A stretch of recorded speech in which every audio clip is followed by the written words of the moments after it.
Hey there, everybody. Welcome to another episode of Standing Ground Studio. This is Scott, and today I have a continuation from my last video, which was all about the Brexit. And if you watched it, you'll know that I made the argument that the Brexit is clearly a major step forward for the globalist agenda. The trap is that it appears to be a blow against the global elite, and a lot of souls who no longer trust the establishment, some big-name truthers included, are falling for this deception. They think we're seeing the end of the elite when really the left-right paradigm is playing out harder than ever, polarizing everyone as much as possible. So you'll remember that I said the main theme of it all is divide and conquer. So the result of the vote itself was nearly 50-50, and every issue that it's tied to also has a sharp split of opinion.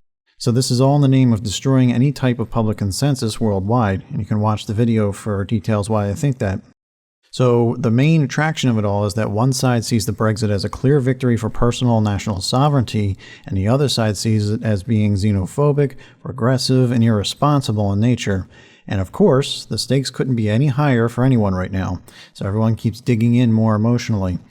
As we go forward, I want people to notice how truthers are getting sucked back into that left-right paradigm. But jumping up to this slide, this is from an article that I pointed out before.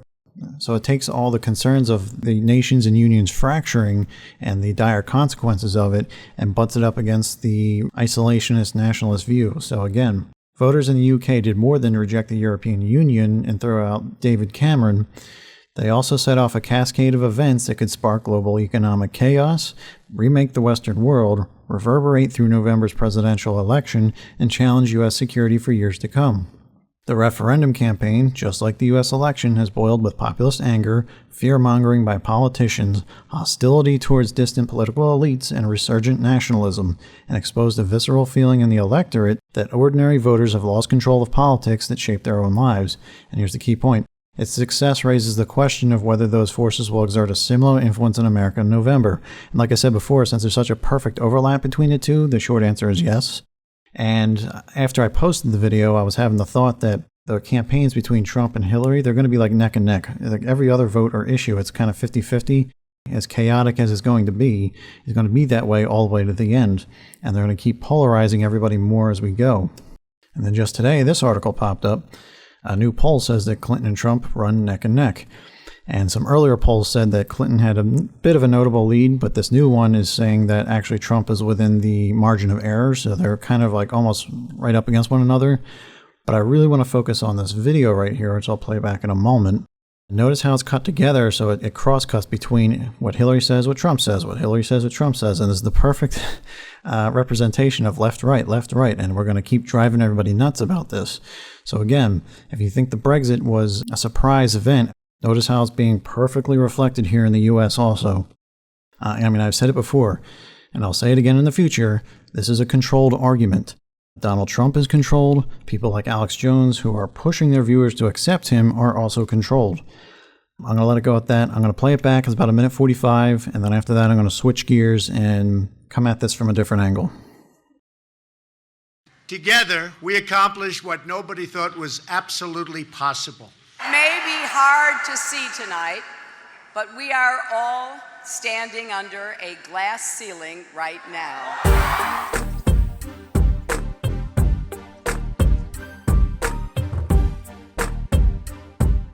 Donald Trump is temperamentally unfit to be president. We will make America great again. That is code for let's take America backwards. The Clintons have turned the politics of personal enrichment into an art form for themselves. He's not just trying to build a wall between America and Mexico. He's trying to wall off Americans from each other. Hillary Clinton turned the State Department into a private hedge fund. Whether you supported me or Senator Sanders or one of the Republicans, we all need to keep working toward a better, fairer, stronger America. To all of those Bernie Sanders voters who have been left out in the cold by a rigged system of superdelegates, we welcome you with open arms. I know it never feels good to put your heart into a cause or a candidate you believe in and to come up short. I know that feeling well.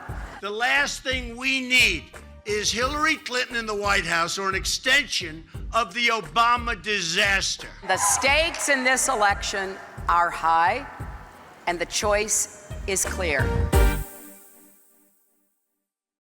Okay, you can leave any comments you want about that clip right there. I want to switch gears here, and I want to point something out to more seasoned truthers out there who might still think that the Brexit is somehow a blow against the globalist agenda. Let's think about it like this. If you think that, that means you think this is basically an uncontrolled event. This is getting out of their control. And that's the story that we're being presented through a lot of truther channels that are showing their true colors, like Alex Jones. Remember, whenever something like this happens, you know the media is tightly controlled and they have a tendency to put a message out there that coincides with reality almost perfectly. And that's what's happening here too. So, again, the theme of it all is a lot of the world is going to sees that their world is getting turned upside down and they're getting images of it falling apart in the near future, which is going to happen.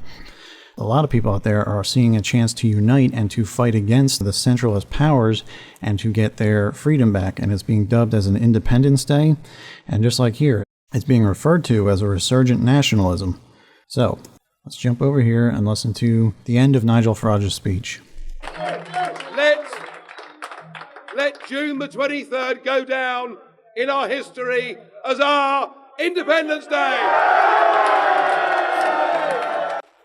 Okay, so June 23rd, would that be our Independence Day? Independence Day, resurgence in the UK, June 23rd, 2016. It's interesting timing, right? What's it about? In their last trailer, the world will unite. They're going to fight against a foreign power.